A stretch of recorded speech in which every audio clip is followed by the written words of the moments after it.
মানুষের মুখের ভাত কেড়ে নিয়েছে বিজেপি সরকার। বিস্ফোরক ত্রিপুরার প্রাক্তন মুখ্যমন্ত্রী মানিক সরকার।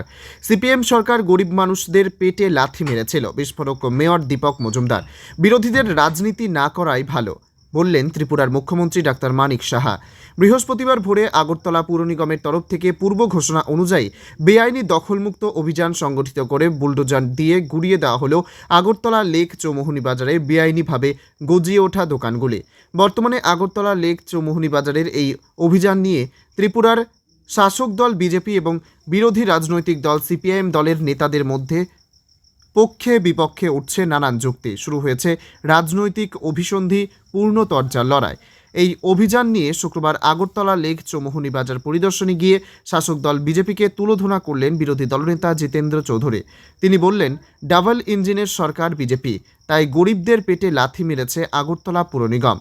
এদিকে আগরতলা লেক চৌমুহনীতে অস্থায়ী বাজার ব্যবসায়ীদের উচ্ছেদের প্রতিবাদে বিক্ষোভে সামিল হল বিরোধী দল সিপিএম। ত্রিপুরার প্রাক্তন মুখ্যমন্ত্রী মানিক সরকারের নেতৃত্বে আগরতলা পুর নিগমের সামনে বিক্ষোভে সামিল হয় ত্রিপুরার প্রাক্তন মুখ্যমন্ত্রী মানিক সরকার সহ সিপিএম দলের নেতাকর্মীরা। বিক্ষোভের আগে উচ্ছেদকৃত ক্ষতিগ্রস্ত ব্যবসায়ীদের পাশে গিয়ে দাঁড়ালেন প্রাক্তন মুখ্যমন্ত্রী মানিক সরকার। উচ্ছেদ অভিযানের পর আগরতলা লেক চৌমুহনী বাজার পরিদর্শন করেন তিনি। এরপর সংবাদ মাধ্যমের মুখোমুখি হয়ে প্রাক্তন মুখ্যমন্ত্রী মানিক সরকার বললেন, মানুষের মুখের ভাত বিজেপি কেড়ে নিয়েছে, মানবিকতার লেশমাত্র তাদের মধ্যে নেই। এদিকে বিরোধী রাজনৈতিক দল সিপিআইএম দলকে তীব্র সমালোচনা করে শুক্রবার সংবাদ মাধ্যমের মুখোমুখি হয়ে মেয়র দীপক মজুমদার বললেন, বিজেপি সরকার গরিবের সরকার, গরিবের পেটে লাঠি মারে না।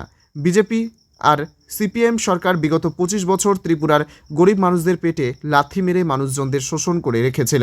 আগরতলা লেক চৌমুহনীতে অবৈধ বাজারের কারণে এলাকায় দূষণের প্রকোপ বৃদ্ধি পাচ্ছিল। লেক চৌমুহনী বাজার উচ্ছেদে খুশি এলাকাবাসী।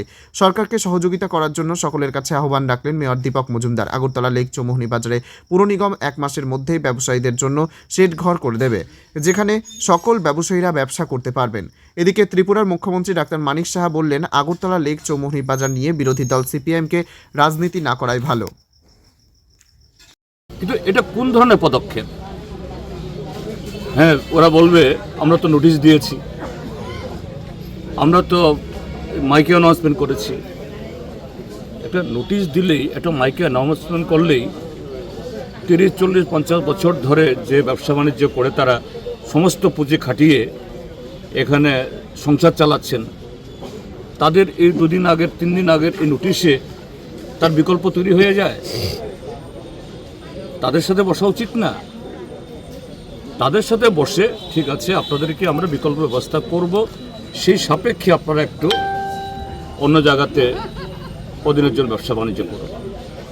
এবং যদি সরকারের ঠিক সেরকমভাবে পরিকল্পনা থাকে, আমি তো বলবো এই যে কাটা খাল, হ্যাঁ, খাল আরও প্রশস্ত করতে হবে, গভীর করতে হবে। এখন আধুনিক প্রযুক্তি এসছে, একদিক থেকে খালটাকে বড় করা, প্রশস্ত করা, পয় প্রণালী যাতে আরও মসৃণ হয়, তার উপরেই এরকম পরিকাঠামো তৈরি করে যতজন এই ব্যবসায়ী উচ্ছেদ হয়েছেন, ক্ষতিগ্রস্ত হয়েছেন, তার থেকে 2 গুণ, 3 গুণ, 4 গুণকে বসানো যায়।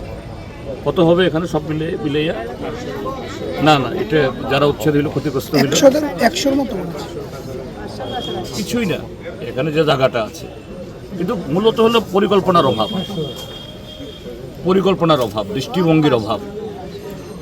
আবার নির্বাচন আসলেই তারাই বলে সবকা সাথ সবকা বিকাশ। এই হলো সবকা সাথ সবকা বিকাশের তার উল্টা বিনাশ ঘটিয়ে দিল।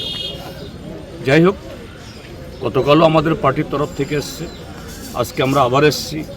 আমাদের বিধায়ক সুদীপ সরকার, আমাদের আরেকজন বিধায়ক সুরেন্দ্রনাথ, নয়ন আছে, সামনে বিধানসভার অধিবেশন আছে। আমরা জোরালোভাবে আমরা তুলব, শুধু অধিবেশনের অপেক্ষা করব না। আমরা উন্নয়নের বিরুদ্ধে না,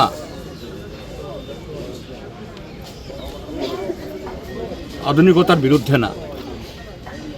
উন্নয়নের জন্য সরকারকে পদক্ষেপ গ্রহণ করতে হবে, আধুনিক করার জন্য মানুষকে একটু সুযোগ দিতে হবে। কিন্তু এটা তো অন্যায়, অমানবিক। আমরা তার বিরুদ্ধে এই আওয়াজ তুলব এবং আমি সমস্ত ব্যবসায়ীদেরকে বলবো, এটা ভোটের সময় কে কোন পার্টি করবেন এটা ব্যক্তিগত ব্যাপার, এটা আমাদের অধিকার। কিন্তু আপনাদের যে এই মরণ বাঁচানোর লড়াইটা, এটার জন্য ঐক্যবদ্ধ থাকুন। দরকার নাই ইনকলাব বলার, বন্দে মাতরম বলার, ভারত মাতা কি জয় বলার, সবাই একসাথে থাকুন, আমরা আছি। এটা ভোটের জন্য না, পার্টির জন্য না, এটা বাঁচার জন্য। তো এই জন্য এসছি আপনাদেরকে, আপনাদের এই দুঃখে কষ্টে একটু সহমর্মিতা ইয়ে করার জন্য। এটা আপনাদের পক্ষে আমরা আছি, আমরা থাকবো, আমরা বলবো। এবং সমগ্র উন্নয়নের জন্য সরকার যদি সত্যি সত্যি উন্নয়ন চান, নিশ্চয়ই জনগণের এই মর্ম কথা তারা শুনবেন, আমি আশা করি। যা অন্যায় হয়েছে, কিন্তু সামনে যাতে না হয়, মেয়র এবং সরকার তারা আসুক, আমরা আপনাদের সাথে কণ্ঠস্বর মিলিয়ে আমরা এই কথাগুলি বলব। যারা করলেন এটা একেবারেই মানে অমানবিক। তারা জানেন না ঘটনা তা না, এখানে যারা এই ছোটোখাটো পোশাক সাজিয়ে কেনাবেচা করছেন সবাই গরিব নিম্নবিত্ত, তাদের অবস্থা দিন আনে দিন খারাপ।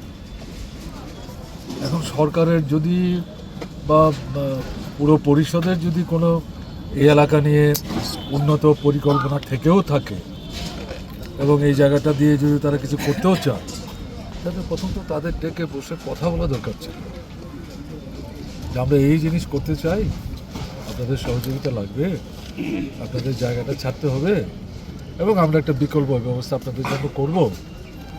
সেগুলি কিছুই না করে যে কাণ্ডটা তারা করলেন, এ তো মানে এদের মধ্যে তো মানবিকতার লেশ মাত্র আছে বলে মনে হচ্ছে না। আগরতলা শহরে আমরা লক্ষ্য করছি একের পর এক এই বাজার সেই বাজার, এই দোকান, কেমন না এগুলি ভাঙচুর করছে। এবং এটা হচ্ছে সবচেয়ে বড়, বামফ্রন্ট সরকার থাকার সময়ে এই বাজার এবং গোটা এলাকা নিয়ে একটা পূর্ণাঙ্গ পরিকল্পনা আমরা তৈরি করছিলাম। এবং এটার সঙ্গে যুক্ত হচ্ছে এই যে আপনার কাটাখাল, এই কাটাখালের জল বের করা, তার জন্য এটাকে গভীর করা এবং বাংলাদেশের দিকে এটা নিয়ে যাওয়ার ক্ষেত্রে যাতে আমরা একটা ব্যবস্থা করতে পারি।